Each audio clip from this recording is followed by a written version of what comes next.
Sejam todos muito bem-vindos ao KimCast. Hoje, contando com a participação especial da Nath Nunes, que veio trazer um pouquinho da história dela com alguns filmes que a gente vai falar de um tema muito especial hoje. Então, bem-vinda! Obrigada, já tô até entregando, né, de quem que eu vou falar hoje, né, já tô entregando um pouquinho, mas é um prazer estar aqui, é meu sonho participar do podcast daqui.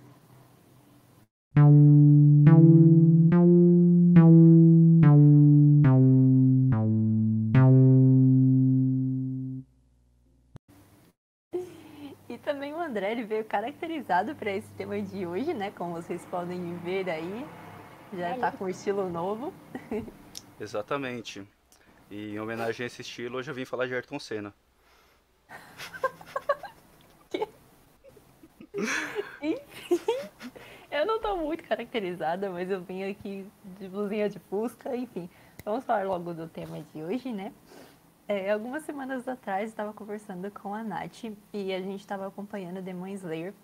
E ela me falou uma coisa super legal que me veio na hora a vontade de fazer sobre esse tema.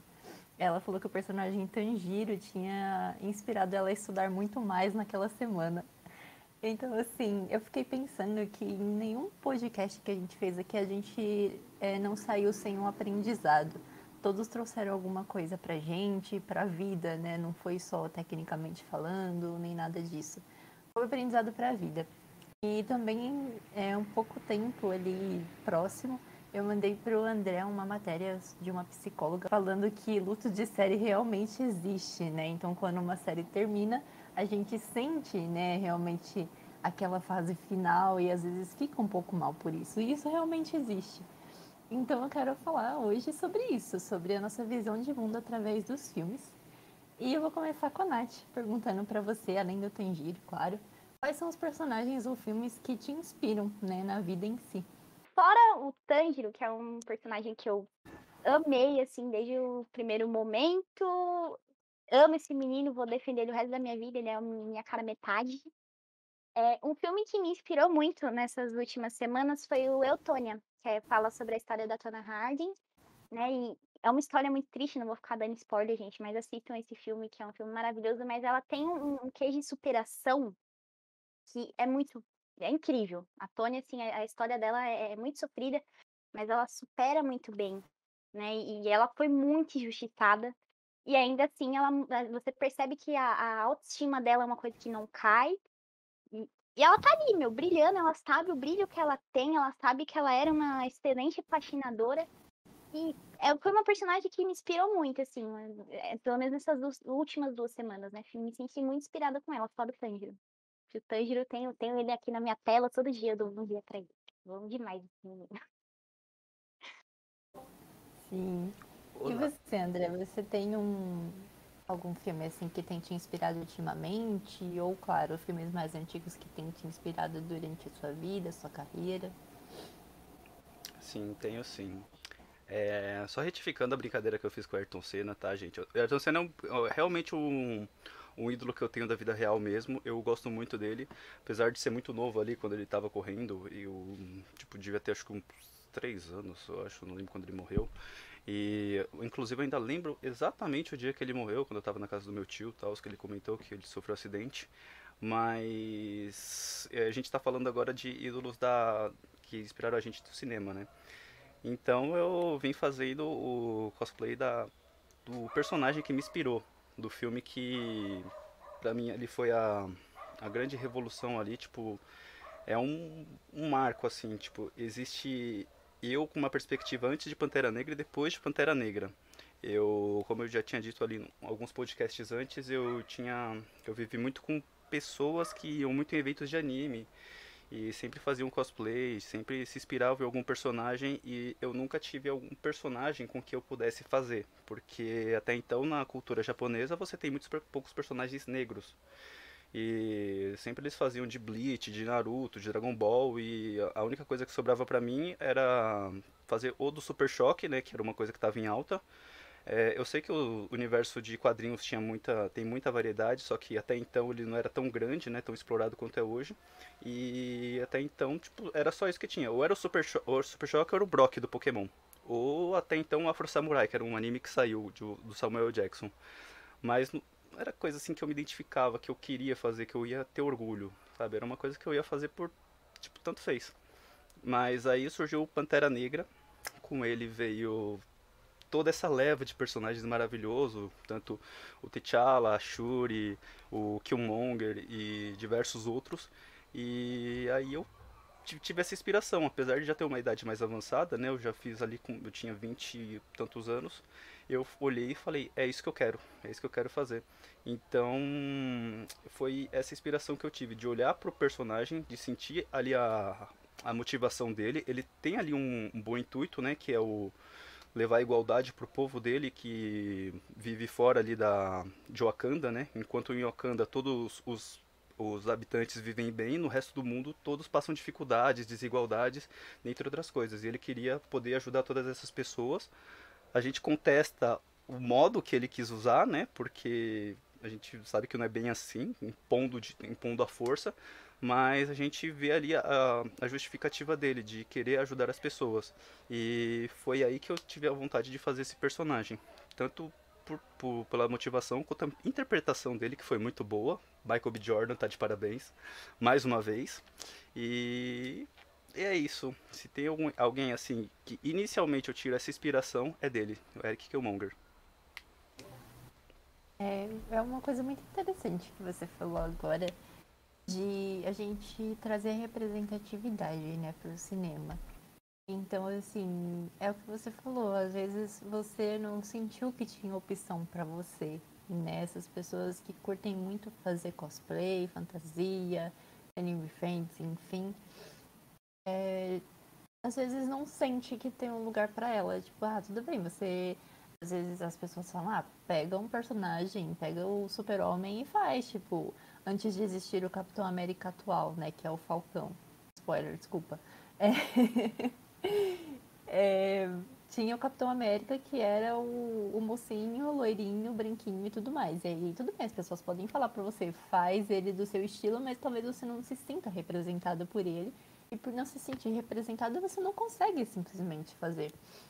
Então é um ponto muito legal e assim, eu já me senti sim representada. Claro que não em todos os personagens, porque muitas vezes as mulheres elas são sexualizadas, né, nos personagens.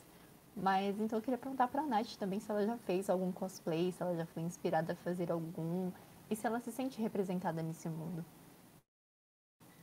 Olha, antes da gente começar, eu até tava falando, né, que eu queria muito ter feito o cosplay da Vanellope, porque eu gosto muito dela, eu me vejo nela. Ela é pequenininha, fofinha, às vezes tem aquele pico de braveza, tudo. Então, assim, eu me vejo muito nela. Sem contar que eu amo muito animação, então, tipo, é um dos personagens que eu adoraria fazer, né, no cosplay. Agora, um personagem, assim, que me inspira muito, eu posso dizer que é o Sam do Senhor dos Anéis. Eu me vejo muito. Tudo bem que não é um homem, mas assim, o intuito do fato dele ser fiel ao Frodo, dele estar ali dando apoio, é uma coisa que eu vejo muito em mim. Então é um Uhum. personagem que eu gosto muito.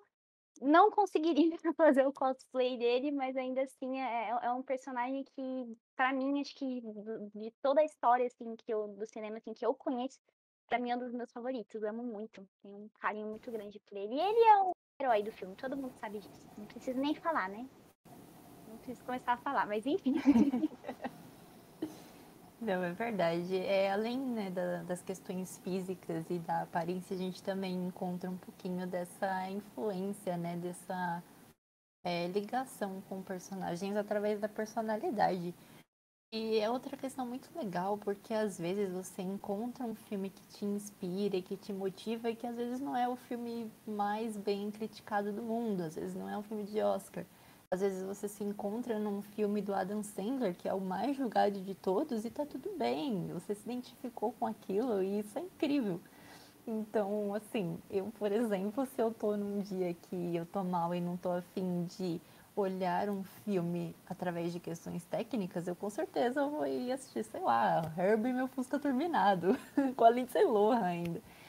Então, eu queria saber de vocês, assim, essa questão do julgamento, né? Quando a gente fala que a gente gosta de um filme, ainda tem um certo preconceito de você ter essa coisa de será que eu devo comentar? Será que é um guilty pleasure, né? Do tipo, será que o que eu gosto vai ser bem aceito? Porque tem gente que fica com o pé atrás de comentar as coisas que gostam porque sabe que é muito julgado. E é um julgamento muito injusto, né? Porque todo filme é um filme, né? Todo filme é bom para alguém. Então eu queria saber de vocês, assim, esse olhar, né, que a gente tem de não julgar os filmes, né, e entender o lado da pessoa que recebeu ele de uma forma diferente, às vezes, da gente. Olha, eu nunca tive vergonha, assim, de falar dos filmes que eu gostava. Eu acho que era uma coisa, assim, bem escrachada mesmo. Ah, não interessa pra mim. Sua opinião pra mim interessa. Eu gosto e pronto, acabou. Eu acho que o Harry Potter, na época que eu gostava do Harry Potter, na minha sala, eu era criança, eu tava na oitava série, ninguém gostava do Harry Potter, ninguém gostava muito desse mundo da magia, Percy Jackson, essas coisas assim, ninguém gostava, e eu adorava.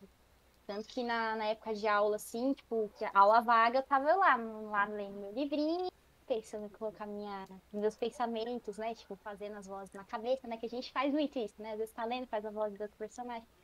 Então, assim, eu não tive vergonha, cara, de falar dos filmes que eu gostava, até porque não tem por que ter vergonha. Né? Eu acho que é uma coisa, assim, muito... Gosto é gosto, é uma coisa muito pessoal, né? A gente não pode julgar, né? Então, eu nunca tive vergonha. Sempre fui fã de carteirinha e com muito orgulho. Eu preciso dizer que eu tive. Durante a minha adolescência, que foi ali no. Eu não vou revelar minha idade, tá, gente? Mas minha adolescência foi um tempinho, tá? Então o que acontece? Naquela época que eu tinha. Que eu andava com um pessoal que era meio escroto. Essa é a palavra certa? Obrigado, gente, amo vocês. É, Então, eu, tipo, tinha aquele papo, né, de você. Eu gostava muito de filmes, por exemplo, um filme que a Kimberly citou, do Adam Sandler, que vai servir perfeitamente para esse exemplo, é o filme da. Ai caramba, que ele fez com a menina do. Com a Drew Barrymore. Que ele conquista ela todo dia, eu esqueci o nome, como se fosse a primeira vez. Isso. E eu sempre amei esse filme, demais, sabe? É uma coisa que me inspira ali, todo aquele incentivo dele de conquistar ela todos os dias. Eu acho muito bonito esse filme, sabe? Do jeito que ele corre, assim, eu amo de paixão. Então era um filme que eu tipo, meio que guardava pra mim, sabe? Não era um que eu soltava ali na roda dos moleques conversando e eu falava assim, então, sabe aquele filme? Então, eu gosto dele. Aí eu falava de que eu gostava tipo de outros filmes, por exemplo, sei lá, tem outro do Adam Sandler que eu gosto que é o Golpe Baixo, que é um filme de futebol americano que é dentro da prisão. Então eu falava que eu gostava tipo desse. Outro filme que eu também gostava, que eu nunca falei pra ninguém naquela época, era Titanic. Todo mundo sempre falava que Titanic era filme de um filme mais fresco, assim dizendo, mais. Então aí eu escondia, mas hoje eu falo abertamente que eu amo esses dois filmes, sabe? Eu acho que a gente mesmo evoluiu bastante sobre isso e eu acho que a pessoa tá mais sossegada assim com o gosto de cada um. Tipo, se você gostar de um filme, eu não vou te julgar por causa disso. A menos que eu esteja numa roda de pessoas cults falando sobre tipo, Corra e eu vou falar de Transformers. Aí o pessoal pode me julgar um pouquinho, falar, tipo, Transformers? Ah. Mas aí fora isso, eu falo abertamente o filme que eu gosto e pronto. Sim. Eu acho que eu não tenho, assim, um filme que eu escondi por gostar ou algo assim. Mas eu posso trazer até uma outra questão, assim, que são filmes que acabam abrindo nossos olhos para questões que a gente não enxergava, né? Então eu lembro muito bem de uma época que eu estava no ensino médio e estava rolando uma discussão entre um grupo em que estava rolando muito estupro no Ibirapuera, era algo assim. E aí eu meio que me posicionei sobre aquilo, né? Eu falei, mas cara, isso tipo não acontece só no Ibirapuera, né? Porque eles estavam meio que focando ali, que aquilo era ali. Eu falei, não, isso é uma coisa muito histórica, né? Que sempre acontece. E eu lembro claramente o coro que aconteceu de tipo assim, nossa, então a Kimberly é feminista, tipo, ai, não seja essas feministas chatas, tá? Então, assim, tem essas questões e tem filmes que fazem a gente meio que perceber que a gente não tá sozinha numa luta. Eu fui entender assim mesmo, não vou falar feminismo, porque feminismo eu entendi muito depois, Mas eu entendi muito a posição e a força da mulher com o filme Millennium, né? Então é o Millennium, os homens que não amavam as mulheres. Eu assisti o filme, eu li o livro, eu sou doida por esse filme, gente. É a versão americana, né? De 2012, com Daniel Craig. E assim, é excelente a forma como a gente consegue ver uma luta por uma causa através de um filme que nem fala sobre isso, né? Não é tipo um documentário que fala da luta do feminismo, mas é um filme que retrata claramente uma violência que tem. Então a gente percebe isso e a gente não se sente sozinho, né? A gente vê que, tipo, poxa, essa é uma causa que eu realmente quero lutar. Então, acho que eu nunca escutei, nunca escondi realmente, assim, filmes que eu gostava, mas eu acho que eu já me encontrei e parei de ter vergonha de lutar pelo que eu luto através de filmes. Eu acho muito legal o que a Kimberly falou, porque eu lembro do filme Vingadores Guerra Infinita, que tem uma cena que eu acho muito legal e muito forte, que é quando a Feiticeira Escarlate está sendo ameaçada pela uma das filhas do Thanos, e aí a Viúva Negra vem a voz dela de fundo falando que ela não estava sozinha. E eu acho que isso foi uma coisa muito importante, né? Tipo, pra mim, assim, vendo de fora, eu achei muito bonito, né? E me fez tomar consciência do tão importante que era essa luta, né? Tipo, na hora, assim, eu não percebi direito, confesso, mas depois vendo ali a proporção que essa cena tomou nas redes sociais e tudo, e podendo vê-la, né, tipo, mais ampliada no, né, Vingadores Ultimato, eu tomei consciência do tão grande, né, e tão bonita que é essa luta, né? É uma coisa assim que eu acho até importante para pessoas assim que estão de fora, né, tomarem mais consciência, que foi o meu caso. Então, sim, sim, eu acho muito legal essa representatividade que essas lutas, essas pautas têm no cinema. Hoje, eu acho que tá muito comum trazer essas representatividades, o que é uma coisa boa, né? Porque a gente tá vendo, né? As lutas estão começando não, já estavam, né? Crescendo de uma certa forma que não tinha como, né? O universo da Marvel, da DC, não tinha como eles não trazer isso. Então, essa cena que o André trouxe, né, do Guerra Infinita e do Ultimato, são cenas muito importantes, né? Então, tipo, a gente vê todas as heroínas ali unidas, a gente vê até a Pepper, que do nada tomou uma armadura assim, do nada, ganha uma armadura linda, lindíssima. E, meu, tava lutando ali, então é uma cena muito importante, né? Então, isso traz uma representatividade para esse universo que a gente gosta tanto, né? Que é o universo de heróis, imensa, né? O próprio, é que eu não vou falar, que senão eu vou dar spoiler e vou cortar a fala do André, mas enfim, era isso que eu queria falar. Sim. É bem legal que vocês estão falando de Vingadores, né? E a gente consegue perceber nessa nova fase da Marvel o quanto está vindo nessas questões à tona. Então eu não sei dizer com propriedade de como era antes, apesar que eu só assisti os filmes dos Vingadores em si, né? Os isolados eu assisti pouquinhos. Então, assim, eu vejo em WandaVision e no Falcão e o Soldado Invernal como essas questões vieram, né? Então, na Wanda a gente consegue ver ali um luto, né, que ela tem que trabalhar. No Falcão e o Soldado Invernal a gente vê questões raciais ali sendo trabalhadas. Então, a Marvel parece que está trazendo muito à tona a questão de o que é ser um herói, né? Então, nos filmes dos Vingadores, pelo menos, eu via muito combate a alienígenas, né? Combate a máquinas e tudo mais.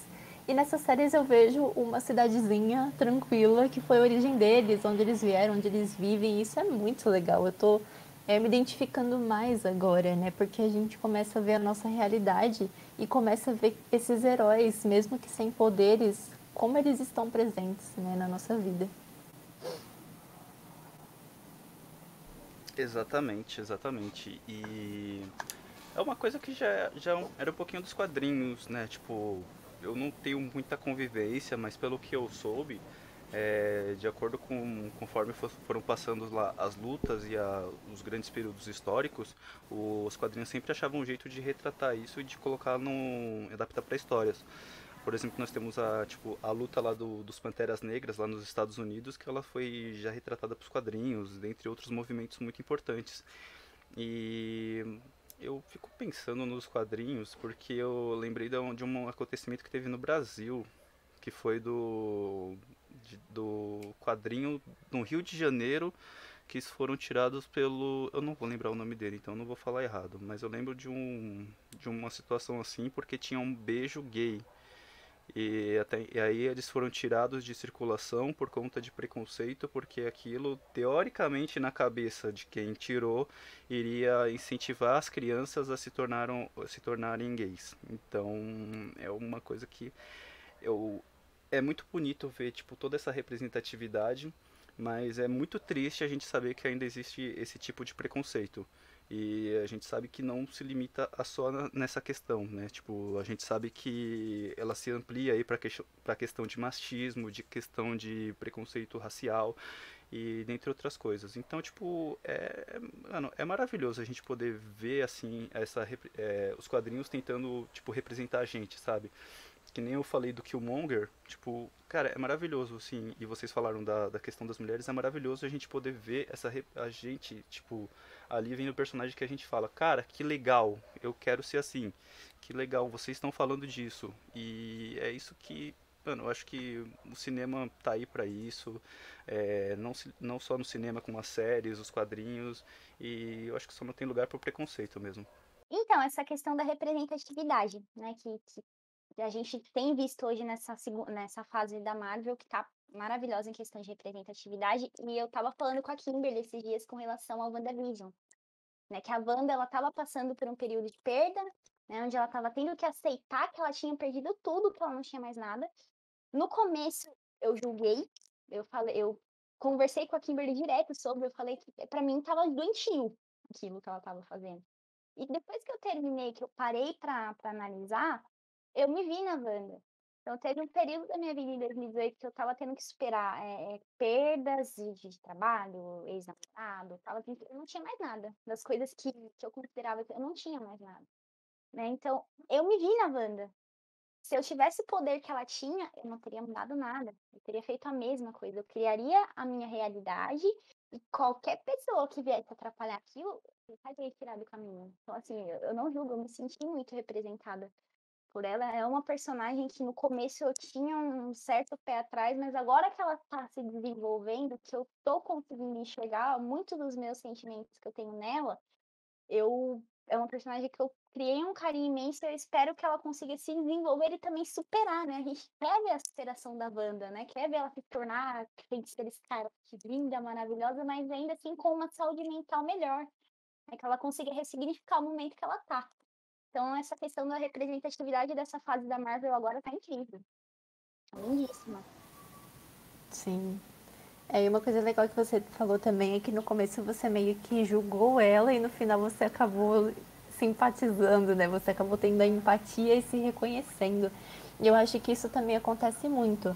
A gente vê situações em que, por exemplo, a gente pode ter julgado na vida real que depois que a gente viu um filme a gente falou, putz, então é assim, né? É assim que uma pessoa passa.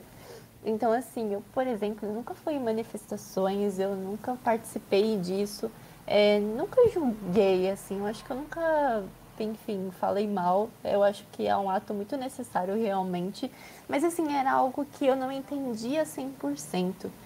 E um dos filmes do Oscar desse ano era o Sete de Chicago, que fala justamente de manifestação, né, não no sentido literal da coisa, mas é um julgamento de manifestantes. E, gente, eu assisti esse filme e eu meio que assim, quis virar uma manifestante no dia seguinte, sabe? Porque foi um filme que me trouxe muita raiva das injustiças que eles passaram.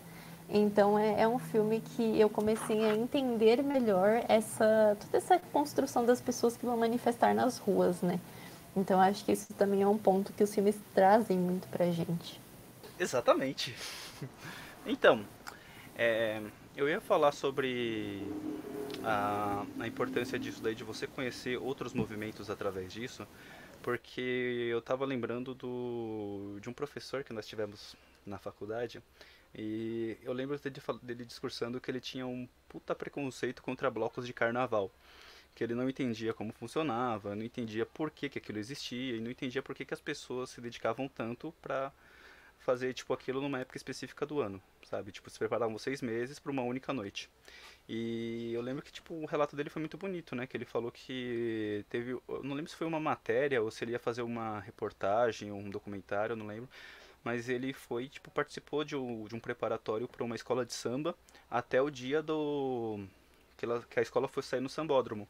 E ele falou que foi a melhor coisa, assim, tipo, que impressionou ele com, tipo, com toda aquela energia, toda aquela experiência, assim, sabe? Que ele, tipo, tirou um novo significado para toda aquela situação. Que ele olhando de fora era uma coisa que ele não entendia. Na hora que ele entrou ali na Sapucaí e tal, que ele fez tudo aquilo, ele viu o tão importante que era, né? Por que, que as pessoas se dedicavam, né? E como é que era a convivência delas. E, tipo, cara, é basicamente isso, né? Que a gente vê, assim, as coisas. E uma coisa também importante que eu tava lembrando sobre um pouco do que a Natália falou da Wanda, sobre ela ter tirado uma conclusão antecipada dela na situação que ela tava, que tipo é muito legal você ver que dentro dos filmes a gente está explorando um pouco mais sobre esse tipo de doença como tipo, depressão, entre outras coisas, que até então para muitas pessoas é visto como frescura. Se você visse tipo há uns anos atrás, depressão não era nada para as pessoas, né? Tipo, era uma coisa assim que é uma frescura de momento e você que se vire. Isso daí é bom a gente ver essa representatividade, esse valor, né, que essa doença está tendo, né, porque ela é muito séria. E dentre outras coisas, eu posso ver também que eles estão comentando bastante sobre TDAH, né, que é o déficit de atenção com hiperatividade, que é uma coisa que atrapalha muito a criança no desenvolvimento dela. E tipo, nunca foi dada uma atenção para isso. E agora que estão se mobilizando, que estão se informando mais sobre isso, que a gente pode ver aí que as crianças estão tendo tratamento, né? Estão passando mais em psicólogos, essas coisas, que eu acho muito importante. Por isso que eu acho que é tão relevante isso, tão importante pra gente, dar essa voz nos filmes, que é uma coisa assim que tem um alcance maior e que as pessoas podem tomar consciência do que é essa situação. E mais uma vez a mágica do cinema aí pra gente. Você comentou do TDAH, né? E assim, eu ainda não vi. Eu tenho TDAH, então assim, é um processo que eu não sabia que eu tinha quando era criança. Descobri faz 2 anos e eu vim entender muita coisa, o porquê que eu sempre andava dispersa, o porquê que eu sempre fui desorganizada, o porquê que eu sempre tive muita dificuldade para prestar atenção. Então, muita coisa na minha vida fez sentido. Eu perdi muito trabalho por conta disso, porque tomava sempre muita carcada, né? Tipo, ó, Natália, você tem que prestar mais atenção, ó, você tem que não sei o quê. E assim, eu tentava prestar, mas não conseguia, porque eu não fazia acompanhamento. Então, assim, depois que eu entendi, tirei um peso da minha consciência, porque eu vi que tinha tratamento e eu sabia o que fazer. Só falta tomar vergonha na cara e correr atrás, né, Natália? Então, assim, eu ainda não vi um personagem que me represente nesse sentido. Eu gostaria muito de ver, acho que eu me sentiria muito bem de ter um personagem assim. Você falou de um personagem, eu sei um. Tem do. Inclusive tá no Demon Slayers. É o Tem Hashira da TDAH? Névoa. Não, ele tem TDAH, só pode. O cara, enquanto tava tendo a reunião, ele tava olhando pra nuvem. É. E aí tem uma das melhores falas, que ele fala assim: eu não vou prestar atenção nisso, eu vou acabar esquecendo. Nath impactada agora. Meu Deus, isso mudou tudo a minha perspectiva de vida. Enfim. Gente, tô chocada. Obrigada, É André. Vou assistir The verdade. Murder de novo pra entender isso. Voltando. Você falou da questão da depressão, né? Da importância, né, dos filmes hoje estarem trazendo isso. E é interessante a gente pegar os 2 últimos filmes dos Vingadores, né? Então a gente tem, por exemplo, hoje é muito falado, né, que o Guerra Infinita é melhor que o Ultimato, né? Porque, assim, né? Então, né, o que que acontece? Eu tenho uma certa teoria sobre, porque assim, o Guerra Infinita, a gente sabia que ia ter um outro filme dos Vingadores, só que aconteceram muitas coisas ali que a gente não estava esperando. Né? Então, por exemplo, os arcos do Guerra Infinita foram extremamente bem construídos. O Tony Stark, junto com os Guardiões da Galáxia e o Doutor Estranho, melhor coisa da vida. Né? Então, assim, o final ninguém estava esperando. Né? Então, assim, foi um filme muito bom nesse sentido. Nessas questões dos arcos, foi muito bem construído, foi maravilhoso. Só que a gente teve o Ultimato. Né? E o Ultimato, para muitas pessoas, foi um filme maçante, porque a gente teve que lidar com a perca dos Vingadores. Os caras perderam muita coisa.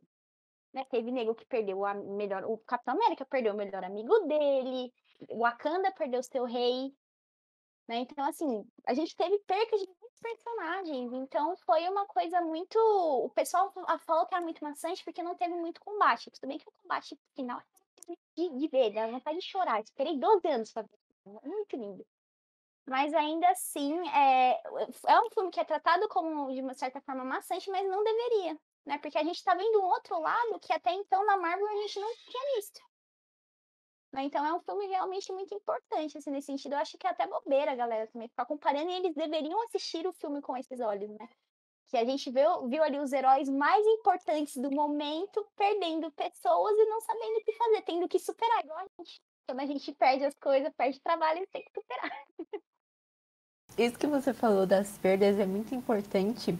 Eu acho que a gente pode falar do que eu, né, trouxe no início, do luto das séries, de quando ela acaba. Eu acho que isso acontece mais realmente com séries e com filmes que têm continuidade, né? Talvez com um filme de um só também aconteça, mas eu acho que é algo mais que tem a sequência, né? Porque quando termina um filme, a gente sabe que vai ter o 2, o 3. Eu fico imaginando a ansiedade, né? Por exemplo, Star Wars, Senhor dos Anéis, que são filmes que a gente, pelo menos eu, não vivi a época, né? E são filmes que, assim, Star Wars demorou acho que 2 anos por aí para lançar, né? Cada um. Então eu fico imaginando a ansiedade dessa espera por sair. Eu fico imaginando a ansiedade das pessoas que terminaram Guerra Infinita para chegar ao Ultimato. E também as séries. Muitas vezes a série acaba realmente, ou é cancelada, ou demora demais para sair. A gente vê séries agora que estão aí 2, 3 anos para sair. Então, assim, acontece muito de a gente sentir esse vazio, de sentir um luto, porque é algo que a gente se identificou, é algo que representou a gente, é algo que trouxe uma alegria para nossa vida. E eu posso tranquilamente falar de algumas séries aqui. Quando eu estava na primeira temporada, Riverdale foi uma série assim que me carregou. Porque eu tinha acabado o ensino médio, não tinha trabalho, não tinha faculdade, não tinha nada. E viver ali a história deles foi algo assim que me trouxe uma alegria. Eu parei de assistir depois, eu não fez muito meu estilo as outras temporadas. E Demon Slayer também. Demon Slayer, assim, é o que me trouxe também muita força para eu lutar pelo que eu desejo, né? Porque ele traz muito isso de lutar realmente pelo seu objetivo. Então acho que esse luto ele é real e tá tudo bem se você sofrer com o fim de uma série, porque acontece. Tudo bem, ainda mais nesse período de pandemia, né? A gente percebeu o quanto a Netflix fez parte da nossa vida, né? Porque a gente tava o tempo todo em casa, a gente não tinha mais nada pra fazer. A não ser, tipo, trabalhar, estudar, com o celular ou computador. Então, a gente só tinha Netflix, tinha a Prime, né? Tinha umas outras plataformas, mas foram coisas que fizeram muito parte da nossa vida, né? E eu teve uma série que acabou, fiquei pé da vida quando acabou não, né? Que eles cancelaram. Santa Clarita Diet. Não sei se vocês já ouviram falar. Maravilhosa! A série linda, linda, maravilhosa. Uma série de comédia. A Drew Barrymore arrasou na série, linda. A Netflix cancelou. O que eu vou fazer da minha vida depois também? Eu tava doida esperando, que eles colocaram um final maravilhoso. Um final belíssimo. Acabou. Cancelaram a série. Vou fazer o que da minha vida agora?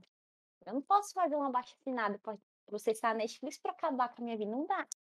Felizmente. Mas acontece. Demon Slayer, eu tô ansiosíssima. Tudo bem que tem o mangá, né? Que eu posso ler tudo, mas eu quero ver. Quero ver porrada comendo solto. Quero ver as coisas que vão acontecer, né? Eu quero ver os Zenitsu desenvolver as outras coisas. Eu quero. Mas tem que aguardar. Né? Então, assim, a gente fica nessa ansiedade. Eu lembro que eu senti muito isso com Game of Thrones. Na última temporada, que era uma tortura. Que demorou pra sair os teasers, os trailers. Demorou pra sair e quando saiu, não preciso nem falar, né? Não preciso nem continuar. O André já entendeu. Então, assim, é complicado, é complicado. E ainda mais esse período de pandemia, quando a gente gosta mesmo da coisa, a gente vai lá, assiste, acaba a gente fazer o que da vida? A gente tem que superar e partir pra próxima, né? Mas tá tudo bem, gente. Ter luto com série é normal. A gente tem que trabalhar a nossa paciência. que uma hora vai dar tudo certo. Se acabou, infelizmente, vamos montar dar um jeito de processar a Netflix com essas coisas. Eu vou procurar essas cláusulas judiciais aí. Por danos morais, talvez. Nossa, você falou de Game of Thrones. Eu acho que Game of Thrones é o luto errado, né, que a gente tem, porque a gente já começa o luto já no começo da última temporada, que é tão não vou falar. Não vou falar, gente. Vocês que são fãs de Game of Thrones, vocês vão entender que não foi fácil, não foi fácil. Foi uma tortura episódio após episódio. Uma É, tortura, gente. uma tortura. Nossa, eu queria começar a falar, mas eu não faço, senão eu vou acabar xingando. Nossa senhora, mas enfim. Ai, vamos lá, séries marcantes que eu fiquei aí com bastante pesar quando eu vi o final delas. Uma delas é significativamente igual a Game of Thrones quando terminou, que foi How I Met Your Mother. Que foi ali uma série ali fantástica. Chega na última temporada, você fica com tipo, ok. Não, não menosprezando, a nona temporada tem umas coisas muito lindas, sabe? Assim, Banho dando estresse aqui pra não. eu adoro ver os episódios futuros com a Tracy e ver a visão da Tracy, né, durante a história. Eu acho, tipo, essa parte assim, eu acho fenomenal. Mas, nossa, é tipo como, não sei, é tipo se eles preparassem a gente pro 8 temporadas pra chegar na nona e falar, tá aqui, ó, o que vocês queriam. Simples. E só jogam pra gente e tá aí. Tipo, sei lá, fiquei com essa impressão. Mas enfim, vamos falar de outras séries. Eu sei que você tá querendo falar, Natália, eu sei. Porque, gente, How I Met Your Mother é uma série. Eu chorei essa série inteira. Eu tava conversando com o André esses dias. Eu me vejo no Ted Mosby. Só que é complicado, gente. Eu não vou falar, não, senão eu vou começar a ficar revoltado. Vamos falar de coisa boa. Vamos falar da TechPix. Va- Vamos, mas tem as séries que acabaram bem. Por exemplo, Friends é uma série que acabou bem. Friends ali teve ali o final satisfatório pra gente. Ele terminou com um final aberto, que é o que How I Met Your Mother deveria ter feito, né? Pra posteriormente fazer uma série com a Tracy. Mas não, eles quiseram encerrar de um... Enfim, não vou falar de How I Met Your Mother. Tá proibido eu falar de How I Met Your Mother, tá bom? Obrigado, gente. Mas tem o Breaking Bad, também que eu fiquei muito triste quando acabou, assim, é um final bom. É um final bom. Não vou dizer assim que é ruim, porque tem ali tudo que a gente queria, tem um final digno pro personagem principal. E o outro principal também teve uma continuação, né, que foi o filme que eu não assisti até hoje porque me falaram umas coisas dele que eu falei achei melhor não assistir. E deixa eu ver, Dragon Ball. Dragon Ball, vocês falaram de Demon Slayers, mas pra mim, o meu Demon Slayers é Dragon Ball. Que Dragon Ball foi o período assim que eu tive o Goku ali pra me incentivar a treinar, pra me incentivar a ser um rapaz bom, pra me incentivar tudo isso. E quando acabou o Dragon Ball, eu fiquei triste. Eu fiquei, poxa, acabou, né, tal. E aí voltaram com Dragon Ball Super. E aí eu falo, tipo, pô, beleza, precisava? Eu, tipo, então. Não, mas assim, eu tenho minhas ressalvas contra e a favor. Pelo menos eles estão retomando alguns personagens que tinham sido esquecidos nas outras sagas. Então, precisava existir? Não precisava, mas já que tem, tá bom, pelo menos não estão fazendo ruim. Esses exemplos que eu dei são esse sentimento mesmo que a gente dá, né? Esse sentimento de perda quando acaba alguma coisa. A gente tomou tanto tempo ali, né? Como eu falei de How I Met Your Mother, foram 8 temporadas. 8 temporadas são 8 anos que a gente acompanhando ali um grupo de pessoas, né? Todos os dias, né? Na sua rotina, se divertindo, se emocionando e torcendo, né? Para que elas consigam conquistar seus objetivos. E aí, tipo, chega num fim, né? E é bem triste isso, né? Tipo, dá aquele sentimento de, poxa, e agora, né? Dá uma tristeza muito grande. Mas a coisa mais triste mesmo é quando você, tipo, tem a série cancelada, que nem a Natália falou. Eu lembrei de Get Down agora, que quando cancelou eu fiquei muito triste também. Mas são coisas aí que acontecem. Sim, esses dias mesmo eu vi também que a Netflix vai lançar a última temporada de Atypical, né? 4 temporadas só de uma série tão espetacular, dói o coração. Mas acaba, né, gente? Acho que toda história acaba. Infelizmente, algumas são canceladas e a gente tem que lidar com isso. Mas que bom que essas séries existiram, né? E que elas fizeram parte da nossa vida. Pensa, para vocês que têm esse pensamento de que a série deveria ter continuado infinitamente, pensa na frase que existe no filme Batman, o Cavaleiro das Trevas, de ou você morre herói ou você vive o suficiente pra ver você se tornar vilão. Então pensa, bom que a série acabou no auge, acabou bem. Que quando a série começa a querer se reinventar, se desgastar e te decepcionar, aí você fica como a gente ficou com Game of Thrones e How I Met Your Mother. Era só isso. Antes de você, né, caminhar pros finalmente, eu queria finalizar que você trouxe o do Dragon Ball. Eu lembrei de Cavaleiro do Zodíaco. Estava perfeito do jeito que acabou na saga de Hades. Não tinha necessidade de ter feito o Ômega e as outras. Não tinha. Não tinha nenhuma. Só que é o capitalismo, né, gente? Tava ganhando dinheiro. E, vamos continuar, mas pra quê? Lascou com tudo. Né? Então, assim, é complicado, gente. Tem que superar. Um dia é igual a música do Barões da Pisadinha. A gente tem que superar. Sim, é verdade. A gente tem que olhar por esse ponto também, né? Até que ponto a série vai ficar boa. La Casa de Papel eu acho que é um grande exemplo para eu trazer aqui. Porque a quinta temporada poderia ter sido jogada no lixo. Não, a quinta não, a quarta, né? Desculpa, a quinta vai sair ainda. Eu acho que deveria ter terminado na primeira, na segunda, que foram excelentes. Me trouxeram a terceira, que foi excelente. A quarta, eu já falei, pelo amor de Deus, volta pra segunda. Então é um grande exemplo disso. André Eu puto. fico puto. Meu, você termina a temporada com o intuito de dizer que uma das personagens principal vai morrer.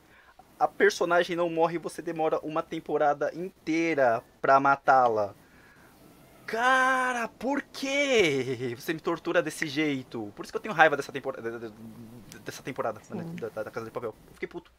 É isso que eu queria dizer. Mas eu tenho outra, Kimberly. Tenho outra série que você vai concordar que ela deveria ter acabado na primeira temporada. Que é 30 Reasons Why. 30, o da Hannah Baker. Reasons Why. Isso, exato. Concordo. É. Eu levei muito tempo pra assistir, mas não tinha necessidade. Esse negócio, gente, é assim, o cara tem um livro, ele escreveu lá. Se ele não escreveu, é porque ele não viu necessidade. Acabou do jeito que acabou. Não precisa escrever, não precisa pular o roteiro. É igual, eu ia falar Game of Thrones de novo, eu vou ficar quieta. Então, assim, gente, é complicado, é triste. Triste. Foi uma série muito arriscada, eu acho, essa fazer continuação e tudo que tá envolvido ali. Eu acho que não é um tema que eu gostaria de me aprofundar agora, porque realmente você assiste e você sente um peso muito forte. Gente, fala de suicídio, então só essa palavra eu acho que ela já é forte o suficiente pra gente entender que é delicado demais pra ser falado. Então, assim, foi um erro continuar. É só isso que eu quero dizer. Gente, não só o suicídio, mas também a questão do assédio, né? Ai, gente, as Eu acho, revoltas. eu acho que vocês estão pensando na mesma cena que eu. Mas assim, acho que a segunda temporada trouxe uma cena que é revoltante. Tipo, tudo bem que a gente sabe que acontece na vida real, acho que vocês sabem, né? Que é a cena do julgamento. Revoltante. É extremamente revoltante. Ah, desculpa, eu tinha outra cena em mente. Eu tenho algumas, depois a gente comenta. Exato. Comente Eu acho que é sobre, uma das mas cenas mais nojentas, desnecessárias que eu já vi na vida. Tem a ver com cabo de vassoura. Essa mesmo. essa foi extremamente É necessária. grotesca, cara. É desnecessário. Eles É tentaram desnecessário. forçar uma coisa que assim, a gente já sabia que tinha sofrimento, mas não tinha necessidade de ter essa violência gratuita. Né? Que muitas séries hoje em dia tem isso, né? Traz uma violência que às vezes não tem necessidade nenhuma de trazer, só porque vai trazer mais público, porque vai ter uma visualização melhor, mas não tem necessidade nenhuma. Bom, então acho que agora posso ir para os finalmente e perguntar para vocês algumas indicações, né, de alguns filmes que inspiram vocês ou que tem alguns temas que possam chegar a outras pessoas e que elas possam não conhecer também. Bom, eu recomendo que vocês assistam Eutônia, que foi o primeiro filme que eu falei aqui, mas recomendo mesmo que vocês assistam, é um filme muito bom, sobre a história de superação, trata muito também sobre a questão de relacionamento abusivo e violência doméstica. Então, é uma coisa que fez parte da vida da Tônia e a gente percebe o quanto essas coisas podem prejudicar a nossa vida. Se a gente não tiver um posicionamento certo e se a gente se deixar levar por isso. Então, a Tônia é um grande exemplo disso, né? Então, eu recomendo que vocês assistam esse filme.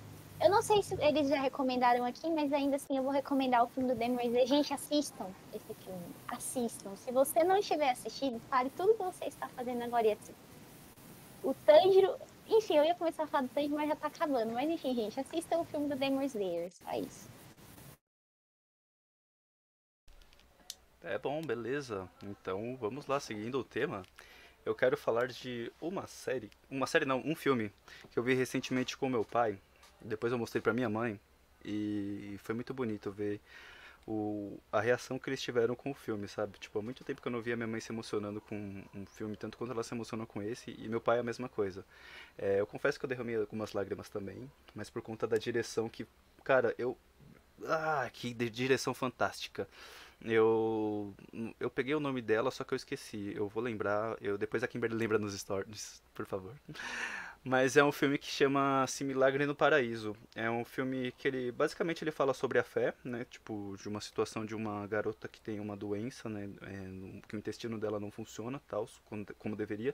E ela acaba passando por muitas dificuldades. A mãe tenta ajudar e aí ela tem risco de morte e tal, e tudo vai acontecendo em volta, sabe? Enquanto isso a família passa por dificuldades financeiras, eles vão atrás.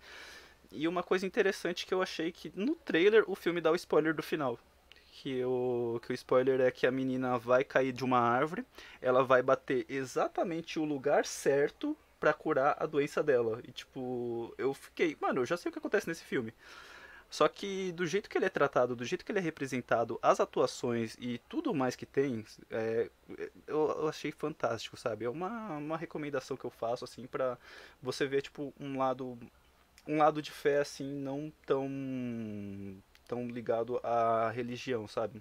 Mas ali a sua crença, tipo, como ela se desenvolve e tal.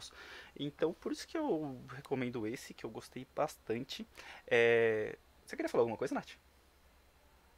Que você citou filmes de fé e tem um que eu acho muito bacana, que eu já aproveitando essa linha, Até o Último Homem. Assistam também, que é um filme maravilhoso. E retrata muito sobre crença também. Eu chorei bastante quando eu assisti. Então, minha segunda recomendação, na verdade, é uma série que eu indiquei pra Natália enquanto a gente tava off, que é A Garota de Fora, uma série tailandesa que tem na Netflix. E é uma série que eu recomendo, por quê? Porque ela faz a gente perceber uma série peculiar. Ela faz a gente perceber muitas coisas erradas que existem na escola e a gente tem uma percepção totalmente diferente de uma personagem totalmente imprevisível e assim, só pela a surpresa que a série nos causa, assim, eu acho que vale muito a pena você assistir. Show. Então, eu vou deixar uma recomendação de um filme que eu assisti faz pouco tempo, saiu na Amazon mês passado. Depois da Louca Sou Eu, com a Débora Falabella. Ela trata de ansiedade, síndrome do pânico, e eu nunca vi um filme que falava sobre síndrome do pânico. E também tem muita coisa envolvendo os remédios que as pessoas tomam por conta de querer controlar essa ansiedade. Então, assim, é muito forte, mas é muito bom. Traz uma coisa, assim, muito legal na nossa mente, da superação dela.